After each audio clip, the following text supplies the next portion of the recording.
স্টেশনটাকে আমি 10-এর মধ্যে অলওয়েজ 10 দিব, কারণ এরকম লোকেশন।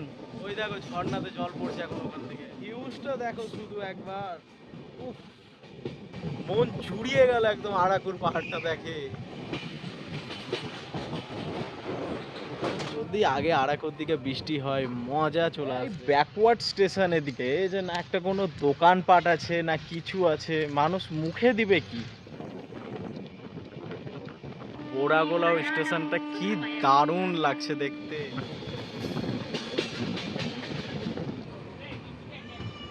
তোমরা যদি কোরাপুট স্টেশনে আসো এরপরে এরকম 60 টাকা করে ভাত ডাল সবজি পেয়ে যাবে। বলো, কেমন আছো তোমরা সবাই? আশা করি তোমরা সবাই ভালো আছো। আর তোমাদের ভাই শিবনাথ, সেও অনেক ভালো আছে। আজকে কোথা থেকে জার্নি শুরু করছি জানো? চারপাশে দেখো শুধু পাহাড় আর পাহাড়। উড়িষ্যা ছত্তিশগড়ের সীমান্তবর্তী একটা স্টেশন, কোটপাড় রোড স্টেশন। চলো আজকে এই কোটপাড় রোড থেকে জার্নি করি বিশাখাপট্টনম পর্যন্ত। কোন ট্রেনে? 08552 কিরান্দুল বিশাখাপট্টনম এক্সপ্রেস। এটা একটা প্যাসেঞ্জার ট্রেন, কিন্তু এক্সপ্রেসের ভাড়া নেওয়া হয়। আর ট্রেনটা কিন্তু পুরোটা এলএচবি। তো তোমার ভাই শিবনাথ আজকে রিজার্ভেশন করে নিয়েছে। আমার রিজার্ভেশন আছে D1-এ। চলো তাহলে আজকে জার্নি শুরু করি কোটপাড় রোড স্টেশন থেকে। যাব বিশাখাপট্টনম ভায়া কোরাপুট আরাকু ভ্যালি হয়ে। তোমরা অনেক ডিমান্ড করতে না শিবনাথদা একবার ভাইজাগ আরাকু ভ্যালি ঘুরো। চলো আজকে সেটাই পূরণ করি। তোমরা কমেন্ট করবে আর আমি সেটা পূরণ করবো না, এটা হতে পারে কোনো দিন? তোমরা শুধু একবার বলবে শিবনাথদা এই রুটটা দেখতে চাই, আমি হাজির, সেই রুটটাই দেখাবো, সেই ট্রেনটাই দেখাবো। স্টেশনটা যদি বলতে হয় প্রচণ্ড ব্যাকওয়ার্ড স্টেশন, কোনো কিছু পরিকাঠামো পাবে না। টিকিট কাউন্টার একটাই আছে শুধু, কারণ রেলকে টাকা কামাতে হবে। আর জল টল কিচ্ছু ব্যবস্থা নেই। এই হচ্ছে টিকিট কাউন্টার। এই দেখো পুরুষ মহিলা ভাগ করা আছে, এখানে ফেয়ার দেওয়া আছে। আর এই যে মানে মাত্র 3টা ট্রেন। पैसेंजर थोड़ी देर में 2 नंबर प्लेटफॉर्म में आ रही है। শুনলে, গাড়ির খবর হলো 2 নম্বর প্ল্যাটফর্মে আসছে।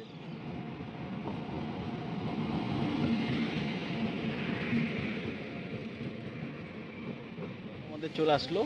আর ট্রেনে যে কোচটা দিয়েছে এই দেখো D1 কোচটা হচ্ছে দীনদয়ালের কোচ, চেয়ার কার না। চলো উঠি, চলো। গাড়ি আমাদের ছেড়ে দিল কোটাপাড় রোড স্টেশন থেকে। এরপরে আমি তোমাদের সাথে একবারে দেখা করব জয়পুর স্টেশনে। মাঝখানে 3টা স্টেশন পড়বে, ওটাকে আমি স্কিপ করব, কেননা ভিডিওটা অনেক বড় হয়ে যাবে। এটা একটা প্যাসেঞ্জার ট্রেন, তো আর প্যাসেঞ্জার ট্রেন কভার করছি। সেই জন্য এই রুটের মেজর মেজর স্টেশনগুলো আমি তোমাদের দেখাবো। চলো, এরপর আমি তোমাদের সাথে দেখা করছি 32 কিলোমিটার পর জেইপোরেতে। আর এই কোটাপাড় রোড থেকে খুব কাছেই কিন্তু কাঙ্গের ঘাটি ন্যাশনাল পার্ক, তোমরা চাইলে যেতে পারো। পৌঁছে গেলাম জেইপোরে স্টেশন। দুপুর 11টা বেজে 35 মিনিটে এসে পৌঁছে গেলাম আমরা জয়পুর উড়িষ্যা স্টেশন। বেরিয়ে গেলাম জয়পুর স্টেশন থেকে। আর এরপরে তোমাদের একবারে সোজা মালিগুড়া দেখাবো, কেননা মাঝখানে একটা স্টেশন পড়বে, ওটাকে অ্যাভয়েড করব, তারপরে মালিগুড়া দেখাবো। জয়পুর উড়িষ্যা। আমরা তো এবার মালিগুড়া রেঞ্জের মধ্যে প্রবেশ করতে চলেছি। এর যে অপরূপ সৌন্দর্য, এর কোনো তুলনাই হয় না। চলো 3টা স্টেশন দেখাবো এবার তোমাদের মালিগুড়া রেঞ্জের। পৌঁছে গেলাম চারটারিপুর স্টেশনটার লোকেশনটা দেখো, দুর্দান্ত লাগছে একদম দেখতে। মিনিটের জন্য দাঁড়িয়ে ছিল, গাড়ি আবার ছেড়েও দিল। যাই বলো, এই স্টেশনটার লোকেশনটা কিন্তু দুর্দান্ত। এরপরে আছে মালিগুড়া। আর মালিগুড়াটার জন্যই তো দরজার সামনে এতক্ষণ ধরে অপেক্ষা করছি, তোমাদের একটা দারুণ জিনিস দেখাবো বলে। চলো বেরিয়ে গেলাম। চারটারিপুর, কি নাম! উফ, কি দারুণ লাগছে পাহাড়টা দেখতে। আর একটু বর্ষার সময় আসবে এরপর আরেকবার। দেখছো, দুর্দান্ত লাগছে পাহাড়গুলো দেখতে। চলো এবার তোমাদের আমি জগদলপুর কোরাপুটের মাঝখানে সব থেকে অ্যাট্রাকটিভ জিনিস হচ্ছে মালিগুড়ার সেই টানেলটা। আমরা পৌঁছে যাচ্ছি মালিগুড়া স্টেশনে। দেখো, প্রবেশ করছি মালিগুড়া স্টেশনে। এখানে স্টপেজ আছে আমাদের। স্টেশনটা দেখছো? উফ, মন তো আমার এটাতেই জুড়িয়ে আছে। ওদিকে দেখো কি সুন্দর পাহাড়টা, ওখানে একটা গাড়ি যাচ্ছে ওর নিচ দিয়ে, দারুণ লাগছে দেখতে ভিউজটা। বিফোর এসে পৌঁছে গেলাম আমরা মানিগুড়া স্টেশন। আর মানিগুড়া স্টেশনটা একবার দেখবে, শুধু ভিউজটা তোমাদের দেখাই। দেখো, দুর্দান্ত ভিউজ মানিগুড়া স্টেশনের। এদিকটাই শুধু দেখো, কি দারুণ লাগছে। কি বলো তোমরা? এই স্টেশনটা দেখে কিন্তু মন আমার জুড়িয়ে গেল। তাহলে এরপরে মানিগুড়া টানেলটা দেখালে কি অবস্থা হবে, আমি শুধু এটাই ভাবছি। তারপরে তো কোরাপুট বাকি আছে, তারপরে তো এখন আরাকু ভ্যালি বাকি আছে, যেটা আমি কোনোদিন দেখাইনি। আর একটা কথা তোমাদের বলে রাখি, আমি কিন্তু আরাকু ভ্যালির উপর দিয়ে গেছিলাম, দুবারই গেছি, দুবারই রাত্রেবেলা গেছি। দিনের বেলা কোনোদিন আমি আরাকু ভ্যালি ঠিকঠাক দেখিইনি। আজকে দেখবো, তোমাদেরকে দেখাবো। চলো তাহলে। মালিগুড়া ছাড়ার পর পরবর্তী একটা স্টপেজ আছে জিরিয়া বলে, ওখান দিয়ে জিরিয়া স্টেশন থেকে উপরে পাহাড়ের উপর দিয়ে ট্রেন লাইনটা দেখা যায়, ওটাও দেখাবো। এই দেখো, এই মালগাড়িটার জন্যই আমাদেরকে 1 ঘন্টা ধরে দাঁড় করে রেখেছে এখানে।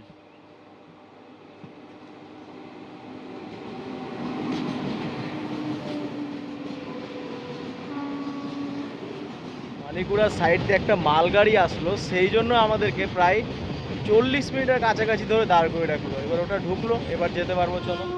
আবার একটা মালগাড়ি আনলো। না, মালগাড়ি পাস করালো, তারপরে এবার আমাদের সিগন্যাল হলো 1:25-এ, তাও আবার থানা মালগাড়ি পাস করালো। ভাবা যায়, কোরাপুট থেকে ওই মালগাড়িগুলো দুটো আসলো, একটা গেল, তারপরে আবার আরেকটা গেল, তারপরে আমাদের সিগন্যাল হলো। আগে মালগাড়ি চালাচ্ছে, তারপরে ট্রেন, আমাদের প্যাসেঞ্জার ট্রেন। কি বলবো আর এই রুটে, তোমরা যদি যাওয়া আসা করো হাতে সময় নিয়ে যেও কিন্তু। চলো, মালিগুড়া স্টেশন থেকে বেরোলাম। এবারই তো আসবে সেই টানেলটা, তোমাদের দেখাতে হবে সেই টানেলটা মালিগুড়ার। ওয়াও, কি দারুণ লাগছে দেখতে। আকাশটা যদি পরিষ্কার থাকতো না, ও মারাত্মক লাগতো দেখতে এই জায়গাটা। এই যে চলে আসলো সেই টানেলটা। অবশেষে দেখো, সেই টানেলে আমরা প্রবেশ করলাম। Tunnel number 46, 216 metre. এই টানেলটা থেকে বেরোনোর পরেই সেই মালিগুড়ার ব্রিজটা তোমরা দেখতে পাবে। দেখো, এটাই হলো সেই মালিগুড়ার ব্রিজটা। দুর্দান্ত লাগছে, কি বলবো তোমাদের আমি। দেখছো পিছনে দুটো বিস্টাডোমে যদি উঠতে পারতাম কি ভালো লাগতো। আর এই সাইডের প্রকৃতিগুলো দেখছো, মারাত্মক লাগছে, মারাত্মক। এতদিন তো তোমরা অনেক টানেল দেখেছো, আমি তো অনেক টানেল তোমাদের দেখিয়েওছি। টানেলের বাইরেটা কেমন হয়, এই টাইপের। এইরকম ভেতরে চলে যাই। জারাতি স্টেশন, এই ব্যাকওয়ার্ড স্টেশন। এদিকে এই যে না একটা কোনো দোকানপাট আছে না কিছু আছে, মানুষ মুখে দিবে কি, অবস্থা খারাপ এইসব এলাকাতে এসে। এরপরে আর দ্বিতীয় কোনোদিন আমি জগদলপুরের সাইডে আর আসবো না। এত খাওয়ার জ্বালায়, খিদার জ্বালায় কষ্ট সহ্য করতে হবে আমাকে। ওই উপর লাইনটা দিয়ে ট্রেন আসবে, তোমাদের দেখাবো যদি ট্রেনটা আসে। দেখি বাইরের দিকে আসলে আমার দোকানপাট পাই। দূর হেঁটে হেঁটে আসার পর একটা দোকান পেয়েছিলাম। তো দেখো, বিস্কুটের প্যাকেট, গুড় বাদাম সব নিয়ে নিলাম, কিনে নিলাম, 50 টাকার খাবার কিনে নিলাম। এটা কি থাকতে হবে। চলো, উপর দিয়ে একটা ট্রেন আসছে, ওটা দেখাবো তোমাদের, যে ওটার উপর দিয়ে আমরাও যাব। ওই ট্রেনটার জন্য আটকে রেখেছে আমাদের। বুঝতে পারছো, মালগাড়িটা আসছে, ওই যে ওই মালগাড়িটা এসে ঘুরে আসবে, তারপরে আমরা যেতে। সিঙ্গেল রুটে এসে ঘুরতে পেয়ে খুব ভালো লাগলো। আর একটা জিনিস দেখলাম, যে এদিকে খাওয়ার দাওয়াটা একদম অনেক দূর যেতে হবে, তারপরে খাওয়ার দাওয়ার কিছু পাওয়া গেল। এই মালগাড়িটার জন্য দাঁড় করে রেখেছিল আমাদেরকে। আর একটা জিনিস আমার খুব ভালো লাগলো দেখে, যে মালগাড়িটা উপর থেকে দেখতে পেয়ে গেলাম যখন নেমে আসছিল, তোমাদের দেখালাম তখন। এটাই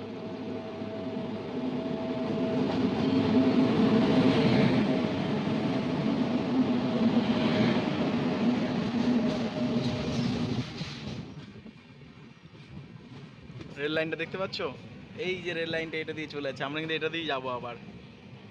আর কোনটা দিয়ে যাবো জানো, এই পাহাড়টার পিছন দিয়ে ঘুরে আসবো। ওই যে দেখো চিড়িয়া স্টেশনটা দেখতে পাচ্ছ, ওইখান দিয়ে আসলাম আমরা। এই যে আমি দোকানটায় এসেছিলাম।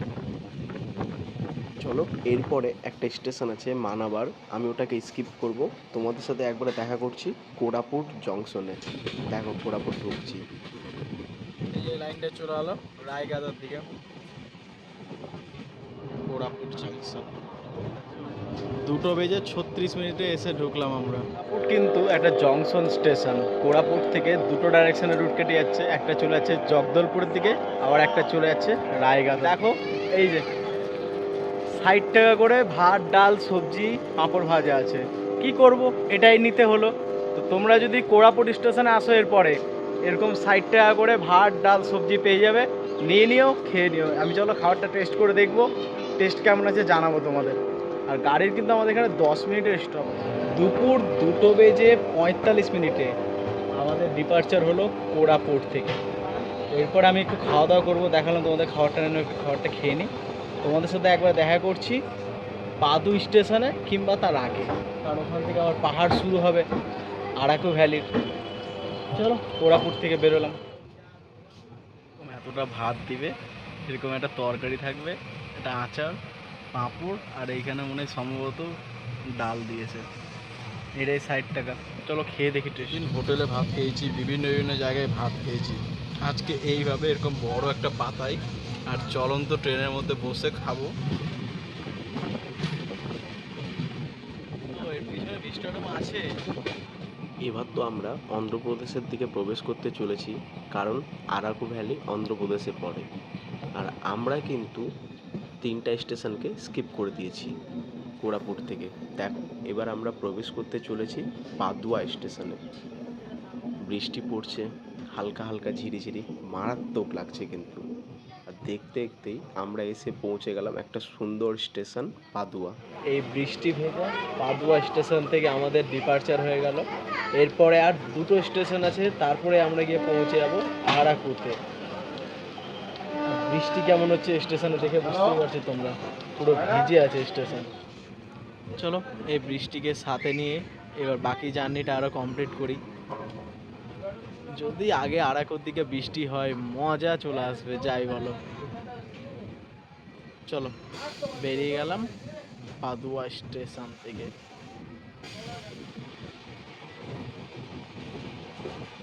দেখো তারলেপুর স্টেশন ঢুকছি, আর এদিকে পাহাড়টা কি দারুণ লাগছে লোকেশন। এই যে 23 মিনিটে এসে পৌঁছে গেলাম দার্লিপুর স্টেশন। চলো 1 মিনিটের জন্য দাঁড়িয়ে ছিল, গাড়ি ছেড়ে দিল। এরপরে গোরাপুর, তারপরে আরাকু।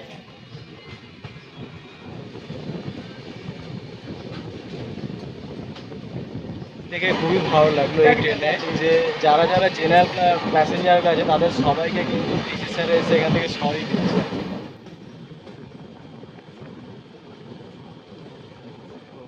4:44 গোরাপুর স্টেশন ঢুকলাম আমরা। বিকেল 4:45 এসে পৌঁছে গেলাম আমরা গোরাপুর স্টেশন। আর গোরাপুর স্টেশন কিন্তু পুরোটা একদম পাহাড়, একদম ঢাকা স্টেশন। বেরোলাম তাহলে গোরাপুর স্টেশন থেকে। এরপরে তো আমরা পৌঁছে যাবো আরাকু স্টেশন। আর সত্যি গোরাপুর স্টেশনটা কিন্তু একদম পাহাড়, এদিকে পুরো পাহাড়। এইসব সৌন্দর্যকে কিচ্ছু বলার নাই আমার, আর কিচ্ছু বলার নাই। গোরাপুর থেকে বেরিয়ে গেলাম। এদিকের লোকেশনগুলো দেখছো, চার সাইডের পাহাড়গুলো। এইসব এলাকাতে না সূর্যোদয়ের সময় আসতে পারলে নিজেকে আরও ধন্য মনে করতাম। কেননা এইসব পাহাড়ের ফাঁক দিয়ে যখন সূর্য উঠবে না, মারাত্মক লাগবে। এই পাহাড়টা দেখো একবার শুধু। পাহাড়টা দেখছো, মন জুড়িয়ে গেল একদম। আরাকুর পাহাড়টা দেখে, উপরে মেঘ হয়ে আছে একদম। দেখো ভিউজটা দেখো শুধু একবার। উফ, মেঘ হয়ে আছে বলে ক্যামেরাটা ঠিকঠাক হচ্ছে না।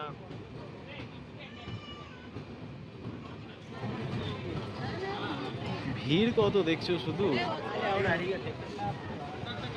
চলে আসলাম আরাকু স্টেশন। তার সময় এসে পৌঁছে গেলাম আরাকু স্টেশন। আর ভিড় দেখছো এই ট্রেনে চাপার জন্য মানুষের, কি এই স্টেশনে এত পরিমাণ ভিড় কি বলবো। যারা সকালের ট্রেনে আরাকু ঘুরতে এসেছিলো তারা কিন্তু এই ট্রেনে ফিরে যাচ্ছে সবাই বেশিরভাগ। অবশেষে আরাকু স্টেশন থেকে বেরোলাম আমরা। এর আগে আমি একবার আরাকু স্টেশনে এসেছিলাম, একটা ফটো আপলোড করেছিলাম, তোমরা হয়তো সবাই দেখেছিলে। সেটা ছিল রাত্রের ফটো। আর আজকে আরাকু স্টেশনে কোনো ফটো নিতে পারলাম না। যাই হোক, আজকে কিন্তু দিনের বেলা আরাকু স্টেশন দিয়ে গেলাম। দেখো অ্যাপেল হোমস্টে, ছোট ছোট কুড়ে ঘর বানানো আছে কিন্তু। আরাকু আসলে তোমাদের কিন্তু কোনো অসুবিধা হবে না, কারণ এখানে ছোট ছোট কুঁড়ে ঘরের ব্যবস্থা আছে, রিসর্ট প্রচুর আছে। তাই তোমাদের থাকার কিন্তু এখানে কোনো অসুবিধা হবে না, এরকম মনোরম পরিবেশে। দেখছো লোকেশন। টাইগারসা স্টেশনটা হচ্ছে ওই যে ওখানটায়, আমরা কিন্তু ওই স্টেশনের ওখানে যাব, দেখছো কোনটা দিয়ে যাবো দেখো, এই যে এটা দিয়ে গিয়ে ঘুরে যাব, এটা দিয়ে গিয়ে ঘুরে পাহাড়টা ঘুরে আবার ওইটা দিয়ে গিয়ে ওই যে স্টেশনটা গিয়ে ওইখানটায় যাব আমরা।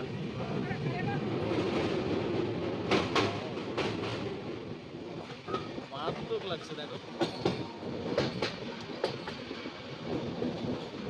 তোমাদের বললাম ওই দেখো ওই রেল লাইনটা দিয়ে আমরা আসলাম, ওইটা দিয়ে ওই পাহাড়ের পিছন দিক দিয়ে ঘুরে আসলাম, পাহাড়ের ওটা দিয়ে নেমে আসলাম আমরা ঘুরে কতটা। কারাকা ভালসা স্টেশন, ওই দেখো আমরা ওই যে ওই পাহাড়টা ওই ধার দিয়ে ঘুরে ঘুরে ঘুরে ঘুরে আসলাম, তখন ওই যে যাচ্ছিলাম তোমাদের দেখালাম, এখানে একটা ট্রেন দাঁড়িয়ে, এই নালকো ট্রেনটাই তো ছিল দাঁড়িয়ে। বিকেল 5:51 এসে পৌঁছে গেলাম আমরা কারাকা ভালসা স্টেশন। চলো এরপরে আছে বোরাগোলাহু, আর ওখানে একটা ক্যাবস আছে, এরপরে তো শুরু হবে মেন জার্নিটা। চলো 2 মিনিট দাঁড়ানোর পর গাড়ি আমাদের ছেড়ে দিল কারাকা ভালসা স্টেশন থেকে, এরপরে বোরাগোলাহু। তোমাদের আমি একটা জিনিস জানি রাখি, এই কারাকা ভালসা স্টেশনের খুব কাছেই কথিকি বলে একটা ওয়াটারফলস আছে, এখানকার খুব অ্যাট্রাকটিভ ওয়াটারফলস। তোমরা যদি ওই ওয়াটারফলসটা দেখতে যাও তাহলে কিন্তু এই স্টেশনটায় নেমে যাও, এখান থেকে খুব কাছেই হবে, নিচে দিয়ে রাস্তা আছে। বাপরে কত ডিপেস্ট দেখো, কত গভীর একদম। চলো এবারই তো শুরু হলো আসল লোকেশনের খেলা। চলো এই রুটের এবার তোমাদের আমি একটা অ্যাট্রাকটিভ জিনিস দেখাবো, সেটা হচ্ছে কথিকি ওয়াটারফলস। দেখো তোমরা, এই যে পাহাড় থেকে নেমে আসছে, এটাই কথিকি ওয়াটারফলস কিন্তু। ওই দেখো ঝর্ণাতে জল পড়ছে এখন ওখান থেকে। দেখো আমরা তো এবার টানেলে প্রবেশ করতে চলেছি, টানেলের উপর দিয়ে দেখো ঝর্ণার জল পড়ছে, আর এটাই হলো হাঁচির ভিউ পয়েন্টটা। এই যে হাঁচির ভিউ পয়েন্টটা বলে ফেমাস এই জায়গাটা। চলো এই টানেলটা থেকে বেরোলাম, আবার একটা টানেল চলে আসছে। বেরোলাম আবার টানেলের উপর।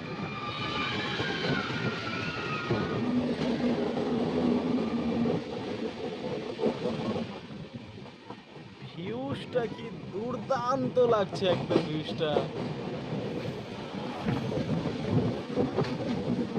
দুর্দান্ত লাগছে একদম দেখতে, ভিউজটা দেখো।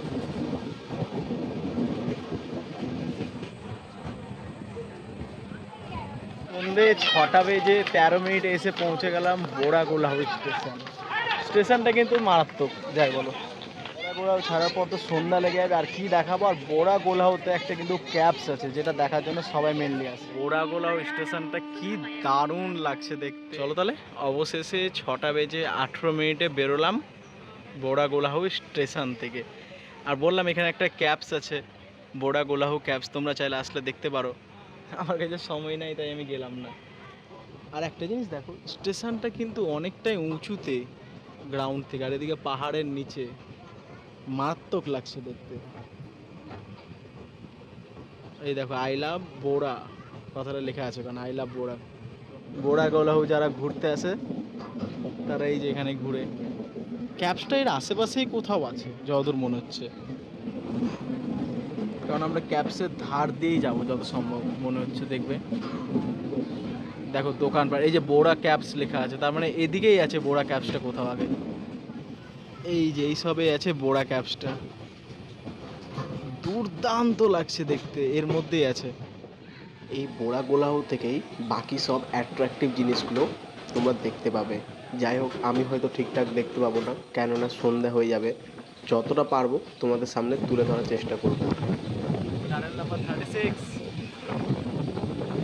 36 নম্বর টানেলে ঢুকলাম। এই টানেলটা থেকে বেরোবো, বেরোনোর পর একটা দুর্দান্ত লোকেশন আছে, দেখো। ওয়াও, কি দারুণ লাগছে দেখো শুধু। মন জুড়িয়ে যায় এইসব লোকেশনগুলো দেখলে। আর দেখছো পাহাড়ের উপর দিয়ে আমরা যাচ্ছি, কি দারুণ লাগছে। আর এইসব টানেলগুলো কিন্তু খুব ছোট ছোট টানেল, দেখো।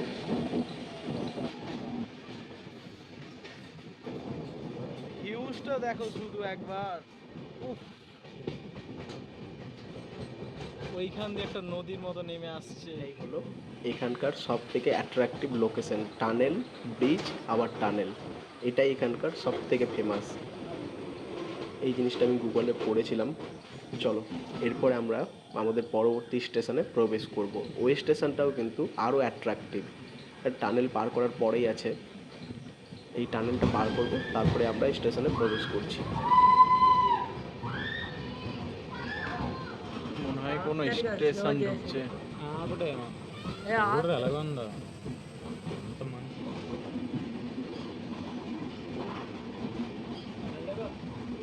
চিমিদিপাল্লি। 1.5 ঘন্টা দেরির সাথে এসে আমরা পৌঁছে গেলাম চিমিদিপাল্লি স্টেশন। এরপরে একবারে সোজা 2টা স্টেশনকে স্কিপ করবে, তারপরে আমাদের পরবর্তী স্টপেজ আছে। এই চিমিদিপাল্লি স্টেশনটার লোকেশনটা কোনো জবাব হয় না, দেখছো কি দুর্দান্ত লোকেশন, মানে মন খুশি হয়ে যায় এরকম লোকেশন দেখলে। স্টেশনটার কোনো তুলনাই হয় না এই রুটের বাকি আদার স্টেশনগুলো থেকে, কেননা দেখতে পাচ্ছ ভিউজটা, স্টেশনটার ভিউজ দেখছো,